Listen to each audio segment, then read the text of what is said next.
इसी तरह जो सियाणे भोपे तांत्रिक इलाज करते हैं, ये क्या कई बार लड़कियों का और औरतों का शोषण कर लेते हैं। उनकी नजर या तो आपके पैसे पे या लड़की औरत पे ज्यादा रहेगी, कहीं न कहीं इसमें वो चालाकी बरतते हैं। इसके बहुत सारे उदाहरण हैं। अपने चौमों का एक उदाहरण है।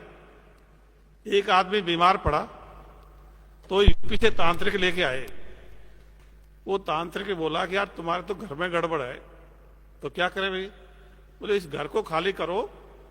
तो ऐसे फिर क्या किया, सियाने ने क्या बोला, अरे भाई मैं तुम्हारे इस घर में मतलब तुम्हारे लिए तांत्रिक क्रिया करूंगा, और तुम्हारी एक लड़की थी 15-16 साल की, भाई ये लड़की इस घर में आया करेगी, यही मेरा खाना बनाया करेगी, यही घर की साफ सफाई करेगी, और इसके अलावा घर की तरफ किसी को भी आना नहीं है। अब 5-7 महीने होने के बाद देखते हैं कि वो लड़की गर्भवती हो गई। फिर लड़की को घर वालों ने पूछा भाई ये क्या मामला है?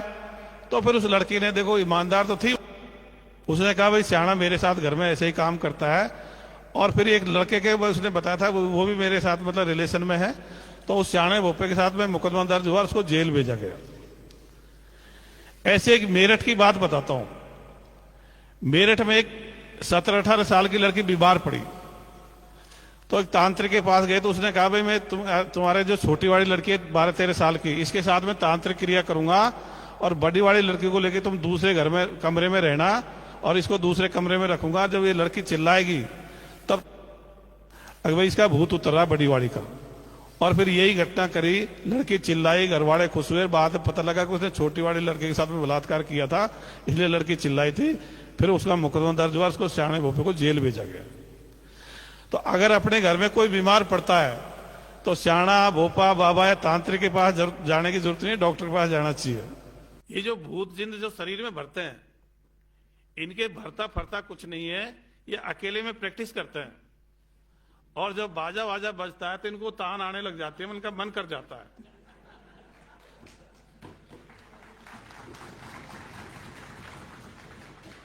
क्योंकि मैं तो पुलिस में हूं, तो कई बार, अभी पीछे आवाज सही आ रही है कि नहीं आ रही है? शाबाश। तो मैं तो पुलिस में हूं, इसलिए कई बार ऐसे मौके पड़ गए। तो मैं 12 जिले में था, तो एक वहां काला गोरा भैरव का मंदिर था। उसमें क्या थे कि एससी वाले को मतलब वहां एरवाल जाते होते, मेघवाल जैसी, उसको मंदिर में चढ़ने नहीं देते। तो कोई आदमी चला गया तो उसको धक्का मुक्की देके उसे पुजारी ने भगा दिया। अब वो थाने में आया तो हमारे थानेदार जी ने भी ज्यादा उसको कॉग्निजेंस नहीं लिया, और वो मतलब उसका मुकदमा भी दर्ज नहीं किया। फिर वहां कोई सोशल एक्टिविस्ट था, उसने हमको शिकायत करी, अक्सर हम फलाने दिन, भाई जैसे 15-16 जून की बात थी, 16 जून की, अक्सर हम उस मंदिर में चढ़ेंगे। तो फिर मैं चला गया थानेदार जी को लेकर के वहीं। तो वहां क्या, गांव वालों की मीटिंग चल रही थी मंदिर पे, और 1500 आदमी सभी जाति के लोग वहां बैठे हुए थे। और वहां क्या, वो मंदिर के आगे मतलब बल्ली लगा रहे थे। तो मैंने कहा भाई ये क्या कर रहे हो? कि साहब वो हम क्या, अब हम भी नहीं चढ़ेंगे, कोई नहीं चढ़ेगा, मतलब हम नहीं ये कर रहे हैं आज के बाद। मैंने, यार तुम्हारे मन में खूब बेईमानी है, उनको रोकने के लिए खुद रुकने के लिए तैयार हो, पर उनको स्वीकार नहीं करना चाहते।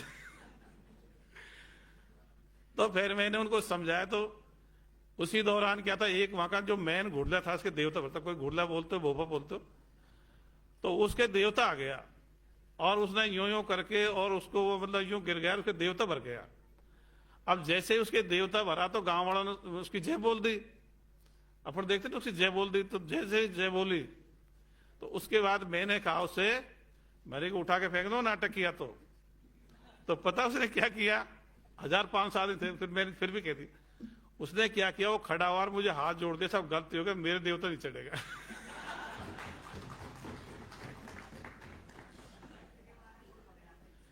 ऐसे ही मैं सीआईडी सीबी में था बीकानेर।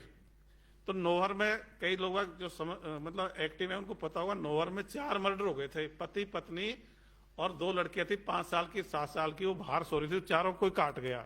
ये 2011-12 की बात है। तो बड़ा सीरियस मैटर तो था ही। तो एक पड़ोसी पे एक आरोप था, उसके देवी मैया आती थी एक लेडीज के। तो मैंने उसको बीकानेर में ही बुलाया, जून का महीना था और दोपहरी का टाइम था। मैंने उसको जैसे ही पूछताछ शुरू की, उसने वो देवी मैया डाली। तो उसके जैसे वो मतलब आई उसके शरीर में, तो मैंने सिपाही कहा, मैंने इसको उठा के ले जाओ, धूप में एक चबूतरा था सीमेंटेड, मैंने इसको खड़ा कर इसको। अब उसको खड़ा किया, 2-4 मिनट बाद उसने मुझे हाथ जोड़ दिया, सब मेरे कुछ दिया था, मुझे छाया में लेना। तो आपको बताऊं, सब अपने अपने गांव वालों को परख सकते हो। जिनके देवता भरते हैं, भोपा श्याणा भोपा बोलते हैं, तांत्रिक बोलते हैं, उससे अकेले में पूछ लेना, यार तू नाटकबाजी क्यों करता है, भाई ये तो सबको पता है। तो आप अकेले में वो स्वीकार कर सकता है।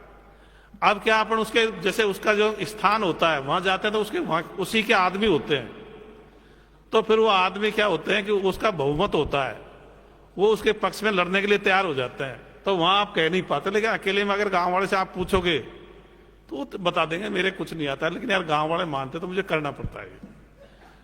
भाई उसका थोड़े इंपॉर्टेंस बढ़ जाती है, उसको सबसे पहले हुक्का दे देंगे, उसको पूछेंगे भाई आने दे, थोड़ी देर हिलता है, फिर थोड़ी देर थक जाता है, जब चला जाता है देवता। अपन कहते हैं कि भाई जो अपन खर्चा करते हैं, ये मतलब अंधविश्वास, खर्चे को अपन को खेल कूद में लगाने की जरूरत है, अपन को विकास कार्यों में लगाने की जरूरत है, इस पैसे को गरीब लोगों की मदद करने की जरूरत है। जैसे मैं आप लोगों से छोटे छोटे 2-3 उदाहरण पूछूंगा, उदाहरण से बात करूंगा। मान लीजिए हमें 1-2 लाख रुपए का चंदा इकट्ठा किया। अब चंदा इकट्ठा करने के बाद अपने पास 2-3 ऑप्शन है। कोई तो कहता है कोई मूर्ति ला दो, कोई छोटा धर्मस्थल बना दो, और कोई कहता है भाई गांव के स्कूल में कंप्यूटर लाने हैं। तो बताओ अपन को कौन सा काम करना चाहिए? शाबाश। अब मान लीजिए 10-20-50 गांव से चंदा किया 10-5 करोड़ रुपए का, और 10-5 करोड़ रुपए का चंदा इकट्ठा करने के बाद कोई तो कहता है भैया मंदिर बनाओ, मस्जिद बनाओ, चर्च बनाओ, गुरुद्वारा बना दो, या कोई बड़ा यज्ञ हवन करा दो, या कोई बड़ा तबलीग जमात बिठा दो। और कोई कहता है अगर भाई यहाँ पे लड़कियों का हॉस्टल बनाना है, पास के मतलब जो भी कस्बा पास में है। तो बताओ कौन सा काम करना चाहिए? तो ये काम अपन को करने की जरूरत है। अपने जो पूर्वज मर चुके, वो भी परमानेंट मर चुके, उनके लिए भी अपन को कुछ करने की जरूरत नहीं है। जो जीवित पीढ़ी है इसके लिए करना है। अपना सारे समय संसार किसमें लगना चाहिए? वर्तमान पीढ़ी के लिए। अपन क्या करते हैं, जो मर गए उनके चक्कर में उनके बनवाते रहते हैं, या फिर अंधविश्वास के चक्कर में बनाते। तो धार्मिक स्थल बनाना, खर्च करना, धार्मिक आयोजनों में खर्च करना, धार्मिक यात्राओं में खर्च करना, इनकी कोई जरूरत नहीं है। बस ये पुरातन पंथी बातें हैं, इनको छोड़ने की जरूरत है। अभी अपने साथी बता रहे थे क्या अपन हैबिचुअल हो जाते हैं इसलिए इन चीजों को मानते हैं, ऐसा कुछ नहीं है। जैसे अभी चीन का उदाहरण दिया था, चीन में 90% लोग किसी धर्म या ईश्वर अल्लाह गॉड को मानते नहीं है, तो वो तो आगे बढ़ गए। तो इनके बिना काम चल सकता है, अच्छे से चल सकता है। रूस का भी चल गया, चीन का भी चल गया। हालांकि बहुत सारे लोग फिर भी उसकी तरफ भी आकर्षित होते हैं, लेकिन उनको बदला जा सकता है वैसे। तो इस तरह से अपन को ये बनाना है कि भाई इन चीजों का जिनका अस्तित्व ही नहीं है, उनमें हमारा क्यों तो समय खराब हो, क्यों हमारे संसाधन खराब हो, क्यों अपना पैसा खर्च हो। अब दूसरा पॉइंट है वैज्ञानिक दृष्टिकोण युक्त। वैज्ञानिक दृष्टिकोण का मतलब है कोई भी घटना घटी तो उसका कोई न कोई कारण होता है, कार्य कारण सिद्धांत। जैसे आज बरसात हो, तो वैज्ञानिक दृष्टिकोण के लोग तो पश्चिम से विक्षोभ चक्रवात आ गए, और धार्मिक लोग क्या बोलेंगे, भगवान की अल्लाह की माया उसलिए बरसात हो रही है। तो वैज्ञानिक दृष्टिकोण तो एक चीज और क्या कहता है, भाई खुद का दिमाग लगाओ। और धार्मिक दृष्टिकोण क्या बोलता है, खुद का दिमाग मत लगाना, जो धर्म ग्रंथ में लिख रखा है उसको फॉलो करना है। तो जैसे पेड़ का पत्ता भी हिलता है तो धार्मिक लोगों के लिए किसी वजह से हिलता है, भगवान अल्लाह गॉड की माया से। और वैज्ञानिक दृष्टिकोण वालों के लिए किस लिए हिलता है, उसमें कोई हवा या किसी से बल लगा इसलिए हिल गया। अब जैसे जेम्स वाट भगोने में पानी गर्म कर रहा था, तो भगोने में पानी गर्म करते ढक्कन ऊंचा उठा। अब ऊंचा उठा तो उसने वजन रखा, कई बार ऊंचा उठा फिर वजन रखा, तो उसने निष्कर्ष निकाला कि भाप में ताकत होती है, और उसने भाप का इंजन बना दिया, और उसके पीछे सारी औद्योगिक क्रांति शुरू हो गई। अब ढक्कन तो उससे पहले हजारों साल से आस्तिक लोगों के, धार्मिक लोगों के ऊंचे उठते थे। तो आस्तिक लोग का क्या मानते भाई, क्यों उठता है? भगवान की, अल्लाह गॉड की माया से उठता है। और नास्तिक लोगों के ऊपर उठते थे, वो क्या मानते थे, क्या कहते थे, भाई प्रकृति में अजर अमर है, होती रहती है, अपन को इससे क्या लेना देना है। तो मैं आपको थोड़ा सा फर्क बताता हूं, नास्तिक, वैज्ञानिक दृष्टिकोण, आस्तिक। आस्तिक और धार्मिक तो एक ही बात है। नास्तिक लोग क्या प्रकृति के प्रति उदासीन रहते थे, वो अपने मानव मनुष्य जीवन के बारे में ध्यान देते, भाई इसको कैसे काम, क्रोध, मोह, लोभ, इस पर कैसे काबू पाया जाए। प्रकृति के बारे में कोई रिसर्च उनकी नहीं थी। लेकिन वैज्ञानिक दृष्टिकोण प्रकृति की रिसर्च के बारे में, प्रकृति के भेदों के बारे में उनको प्रेरित करता है और यही कहता है कि सृष्टि और ब्रह्मांड के जितने भेद खुले, विज्ञान से खुले, बचे हुए रहस्य भी विज्ञान से ही खुलेंगे और इनके पीछे वैज्ञानिक कारण ही होते हैं। अब लोग बात कहते हैं साहब कोई न कोई शक्ति तो है, तो शक्ति है, गुरुत्वाकर्षण बल है, विद्युत बल है, चुंबकीय बल है, रासायनिक क्रिया है, जैविक क्रिया है, नाभिकीय अभिक्रिया, उत्प्लावक बल है, शक्तियां हैं, प्रकाश की शक्ति है। पर इनका पूजा पाठ या प्रार्थना से कोई लेना देना नहीं है। मैं दो चीजों का भेद और खोल दूं आपको। एक तो आत्मा क्या होती है, पुनर्जन्म क्या होता है। ये बहुत सारे लोग बाग सोशल मीडिया पे भी आप देखते हो और यूट्यूब पे भी देखते हो। तो जो लोग बाग कहते हैं कोई भी जीव मर जाता है तो उसमें से आत्मा निकल जाती है। और कहते हैं अमेरिका में एक प्रैक्टिकल हुआ और एक आदमी मरने वाला था तो उसको कांच के बक्से में बंद कर दिया और जैसे ही वो आदमी मरा तो कांच का बक्सा टूट के आत्मा निकल के चली गई। ये बात आप लोगों ने सुनी है कि नहीं सुनी है? और मैं कह दूं भाई इस प्रैक्टिकल को आप भी अपने अपने घर पे कर लेना तो कर पाओगे कि नहीं कर पाओगे? कर पाएंगे। अब कुछ कुछ तो करने के लिए आगे आगे, वेरी गुड। तो बहुत सारे लोग बात सोचेंगे साहब कैसे करेंगे, हमको आदमी कौन देगा, अभी मरने वाला है कैसे पता लगेगा, ऐसे ही सोच रहे कई सारे। लेकिन अब अगर दिमाग खुल जाएगा तो वो सोच सकता है, क्योंकि हर एक जीव आत्मा होती है। तो आप मक्खी, मच्छर, चींटा, झींगर लेके उसको कोई शीशी बंद करना, फिर देखना को मरने के बाद आपकी शीशी टूटती है नहीं टूटती, 2-4 घंटे में मर जाएगा। तो किसी की भी शीशी टूटने वाली नहीं है। तो मरने पे आत्मा जैसा कुछ निकलता नहीं है, ये एक बहुत बड़ा झूठ चल रहा था।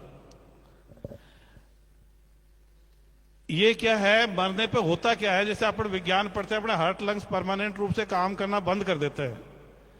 अब कोई आदमी फांसी खा गया, कोई मान लीजिए पानी में डूब गया, कोई और कारण से मान लो कोई उम्र ज्यादा हो गई तो डायफ्राम उसके नहीं हिल पा रहे, मसल्स पावर कम पड़ गई, तो अंदर ऑक्सीजन की सप्लाई कट हो जाएगी तो मर जाएगा, मतलब ज्यादा देर तक। क्योंकि जैसे ही ऑक्सीजन की सप्लाई कट हुई तो भोजन का ऑक्सीकरण बनना ऊर्जा कोशिकाओं में बंद हो जाएगा, तो ऊर्जा बनना बंद हो जाती है। जब ऊर्जा बनना बंद हो जाएगी तो शरीर का टेम्परेचर डाउन हो जाएगा, और जब शरीर का टेम्परेचर डाउन होगा तो ब्लड का एंजाइम का विघटन चालू हो जाएगा, और वो क्या, वो इरिवर्सिबल प्रक्रिया है, मतलब वापसी नहीं होती।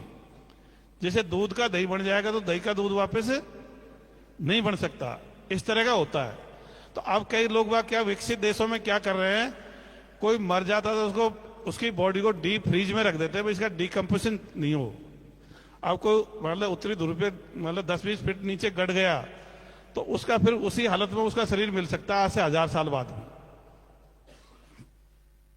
तो मरने के बाद जितनी बातें हैं ये कल्पना कर रखी है कि भाई आत्मा निकलती है। अब कल्पना क्या क्या कर रखी है, हिंदू धर्म में तो क्या कहेंगे, या तो साहब पुनर्जन्म हो गया, यहां मर गया था जयपुर में, दौसा में जन्म ले लिया या आगरा में ले लिया, या क्या कहेंगे साहब भूत जिन बन गया, या क्या कहेंगे स्वर्ग में चला गया। और इस्लाम में, क्रिश्चियन में और यहूदी में क्या है कि साहब मर गया, ये कब्र में पड़ा रहेगा, और जब कयामत आएगी, मतलब जो सृष्टि नष्ट होगी, उस दिन उसको कब्र में से जिंदा करेंगे। आप बताइए क्या प्रकृति में दो तरह की व्यवस्था हो सकती है? हिंदू तो जन्म ले रहे हैं, मुसलमान सारे कब्रों में पड़े, ऐसा हो सकता है क्या? तो ये सारी बातें कल्पना है। ये कल्पना कैसे घटी है, तुमको एक थोड़ा सा उदाहरण से बताऊं। कबीर जी के बारे में अपन ने पढ़ा है। कबीर जी कहते हैं साहब जब बच्चा पेट में होता है तो वो क्या कहता है, हे मतलब भगवान जो भी कहता है, अल्लाह ईश्वर मुझे तू बाहर निकाल दे, मैं बहुत दुख पा रहा हूं, मैं कीचड़ में पड़ा हूं। पढ़ा कि नहीं पढ़ा? लेकिन बच्चा ऐसा कुछ नहीं कहता, बच्चे की तरफ से कबीर जी ने गढ़ दिया। इसी तरह से मरने वाले की आत्मा की तरफ से लोगों ने, जीवित लोगों ने गढ़ दिया। आत्मा जैसा कोई सिस्टम था ही नहीं।